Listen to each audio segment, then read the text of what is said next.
ओम नमः शिवाय। जय माता रानी। फ्रेंड्स, माता रानी की कृपा आप लोगों पर बनी रहे। माता रानी आपकी सबकी मुरादें पूरी करे, सबकी मनोकामनाएं पूरी करे। अगर मेरा यह वीडियो आपको पसंद आए तो लाइक और सब्सक्राइब जरूर कर दीजिएगा। 5 बातें होती हैं जो ध्यान में रखना होता है, जो नवरात्रि से पहले हमें निकालना होता है घर से, क्योंकि माता रानी 10 दिनों के लिए आपके यहाँ आती हैं और आपको आशीर्वाद के रूप में धन धान से घर भरा हुआ करके जाती हैं। तो इसीलिए लोग पूजा पाठ भी करते हैं, अच्छे मन से करते हैं, सच्चे मन से करते हैं, साफ सुथरे तरीके से करते हैं। मैं वो 5 चीज़ें बताऊंगी आपको कि क्या करने से क्या होता है, और 5 चीज़ें कौन ऐसी चीज़ें हैं जो आपको घर से बाहर निकालनी चाहिए, जिससे माता रानी आप लोगों पर प्रसन्न हो। और जो भक्त माता रानी के भक्त हैं वो प्लीज़ मेरे चैनल को सब्सक्राइब जरूर कर दीजिएगा। कमेंट बॉक्स में जय माता रानी जरूर करके लिख दीजिएगा। देखिए, नवरात्रि में 5 चीज़ें इसलिए निकालना बहुत ज़रूरत और बेहद होती है, क्योंकि हम पूजा पाठ करते हैं तो स्वच्छता के साथ करते हैं और सात्विक के साथ करते हैं। तो नवरात्रा के दौरान, नवरात्रा से पहले आपने अगर कोई भी मतलब सात्विक सामान, मतलब जो भी है, नॉनवेज वगैरह है, प्याज लहसुन वगैरह है, तो आप उसको हटा ले। ये नवरात्रे से पहले आपको हटाना है ये चीज़ें, क्योंकि माता रानी को ये चीज़ें नहीं पसंद है। जिस घर में नवरात्रा भी हो रही है और आपने प्याज लहसुन भी रखा है, घर के अंदर रखा हुआ है, मतलब कुछ लोग का बच जाता है तो छुपा के भी रख देते हैं, तो नहीं फ्रेंड्स, ऐसा बिल्कुल नहीं करना चाहिए। देखिए, छोटी है चाहे बड़ी है, कुछ भी है, माता रानी में थोड़ा सा ध्यान रखना पड़ता है साफ, क्योंकि माँ वैष्णो का भी पूजा होती है। तो इस चीज़ लिए सबको ये चीज़ करना चाहिए।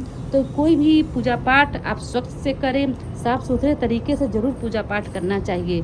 सारे घर में आपको साफ़ सफाई नवरात्रा से पहले ज़रूर करना चाहिए। जो भी कूड़ा करकट है, जो भी आपको लग रहा है, कोई भी इलेक्ट्रॉनिक सामान आपको लग रहा है, उसको घर से बाहर निकाल दीजिए। ये दूसरी चीज़ें हैं, आपको जो भी ख़राब चीज़ें रखी हुई हैं घर में, शीशा टूटा हुआ है, माता की खंडित मूर्ति रखी हुई है, कोई भी ऐसा मूर्ति रखा हुआ है जो आप मतलब यूज भी नहीं कर रही हैं और उनको हटा भी नहीं रही है, तो उनको हटा दें।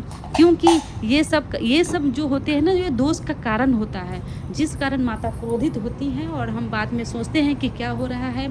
दूसरी चीज़ मैंने ये बताई है। तीसरी ये है फ्रेंड्स कि आप कोई भी मतलब घर के अंदर कोई भी, जैसे पुरानी जूता चप्पल कुछ भी होता है, तो कुछ लोग क्या करते हैं, घर के अंदर ही चले जाते हैं जूता चप्पल पहन के। तो ऐसा बिल्कुल नहीं करिए। घर के अंदर जूता चप्पल बिल्कुल पहन के नहीं जाना चाहिए। अगर है भी तो आप उसको बाहर कर दें। दरवाजे पर साफ़ सफाई ज़रूर रखनी चाहिए। कोई भी कूड़ा करकट बिल्कुल नहीं रखनी चाहिए।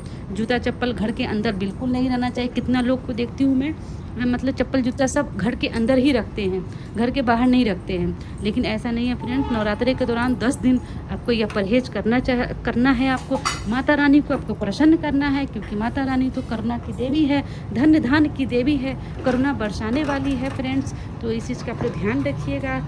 और जहाँ घर में कोई भी सामान जैसे टूटा हुआ हो, बर्तन हो चाहे दिए हो, तो उसको इस्तेमाल में बिल्कुल नहीं करना चाहिए। कहते हैं कि पुरानी चीज़ें को इस्तेमाल करने से घर में दरिद्रता आती है। तो इस चीज़ का आप लोग नवरात्रि से पहले ही ध्यान दें कि आपकी पूजा बर्तन में कौन सा बर्तन है जो यूज के लिए है और कौन सा नहीं है। कुछ लोग आखिरी में भी बदलते नहीं हैं, वही इस्तेमाल कर लेते हैं। तो बिल्कुल नहीं। मालाएं वगैरह जो देखे होंगे आप, मालाएं भी पुराने होंगे, वो भी इस्तेमाल कर लेते हैं। नहीं फ्रेंड्स, ऐसा नहीं करना चाहिए। बिल्कुल एक माला ही पहनाए माता रानी को, लेकिन नए माला जरूर पहनाने चाहिए। पुराने चीज़ें नहीं इस्तेमाल करनी चाहिए नवरात्रि के दौरान, क्योंकि नॉर्मल डे में आप माला बदलते हो, उतारते हो, तो उसका मान्य नहीं होता है। लेकिन चूँकि आप घट स्थापना करते हो, माता रानी को घर में बिठा रखते हो, तो इस चीज़ का आपको ध्यान रखना चाहिए कि कोई भी माला और कोई भी पूजा का कोई भी बर्तन जो टूटा उटा हो, वो बर्तन को इस्तेमाल नहीं करना चाहिए। अगर है तो पहले ही हटा दीजिए, उसके जगह पर नया बर्तन वगैरह ले आइए पूजा का जो भी है। इससे आपके घर में बरकत बनी रहेगी और माता रानी आप पर प्रसन्न रहेंगी। घर को आपको धन धान से भरेंगी। इस चीज़ का आप लोग ध्यान रखिएगा। और मैं अब आखिरी में बताना चाहती हूँ फ्रेंड्स, क्योंकि नवरात्रा शुरू हो रही है 22 सितंबर से, और घट स्थापना शुरू हो रही है फ्रेंड्स सोमवार सुबह 6:09 से 8:08 बजे तक है फ्रेंड्स। अवधि होगी 1 घंटा 56 मिनट तक। घट स्थापना अभिजीत मुहूर्त होगा फ्रेंड्स दोपहर 11:49 से 12:38 बजे तक है। अवधि होगी 49 मिनट तक का है। तो इस चीज़ का आप लोग ध्यान रखिएगा। शुभ मुहूर्त में ही पूजा पाठ करिएगा फ्रेंड्स। 22 सितंबर को आपको 2025 सुबह 1:23 पर प्रतिपदा तिथि समाप्त होगी और 23 सितंबर 2025 को सुबह 2:56 पर है। तो इस चीज़ का आप लोग ध्यान रखिएगा कि क्या करना है क्या नहीं करना है।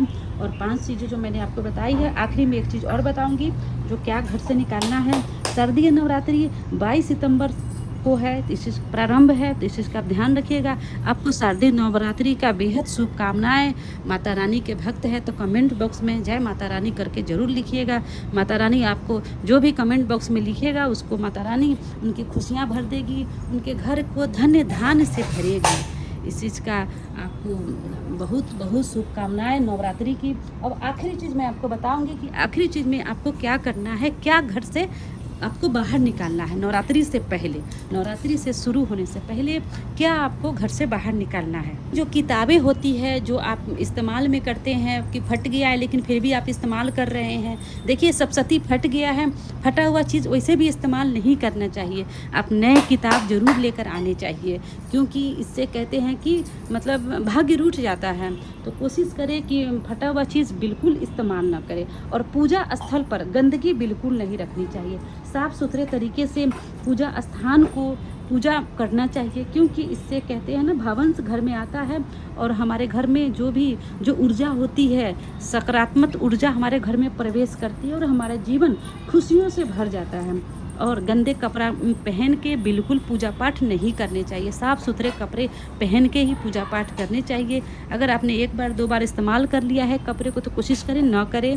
और कोई भी पूजा पाठ में अब कपड़े पहनती भी हैं तो थोड़े गंगा जल छिड़क के ही करना चाहिए। और पूरे घर में नवरात्रि मतलब शुरू होने से पहले पूरे घर में साफ़ सफाई करने के बाद गंगा जल से छिड़काव जरूर करना चाहिए। इससे क्या होता है फ्रेंड्स, शुद्धता आ जाती है। जैसे भगवान ने भी बोला हुआ है कि गंगा जल कहीं भी आप छिड़क दो, हर चीज़ पवित्र हो जाता है। आप देखोगे कि प्रसाद में भी पूजा में भी लोग पूजा से पहले गंगा जल जरूर छिड़कते हैं। तो कोशिश करें अगर आपने घर की साफ़ सफाई कर ली है तो गंगा जल से छिड़काव जरूर कर देना चाहिए। इससे आपकी मनोकामना पूर्ण होगी। चीज़ें हैं जो बतानी होती है फ्रेंड्स, इसलिए मैंने आपको ये नवरात्रि से पहले की बात बताई है कि क्या करना चाहिए और क्या नहीं करना चाहिए। अगर आपने नहीं कुछ किया है तो अभी भी टाइम है, नवरात्रा शुरू होने वाली है 22 सितंबर को। तो कोशिश करें कि आप ये सब चीज़ें ज़रूर कर ले जो मैंने ये 5 बातें आपको बताई है।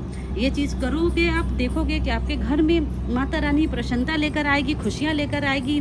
और आप माता रानी के भक्त हैं तो मेरे वीडियो को ज़रूर सब्सक्राइब अब लाइक ज़रूर कर दीजिएगा। कमेंट बॉक्स में ज़रूर जय माता दी करके ज़रूर लिख दीजिएगा अगर मेरा यह वीडियो आपको पसंद आया हो। जय माता रानी फ्रेंड्स, माता रानी की कृपा आप लोगों पर सर्वदा बनी रहे।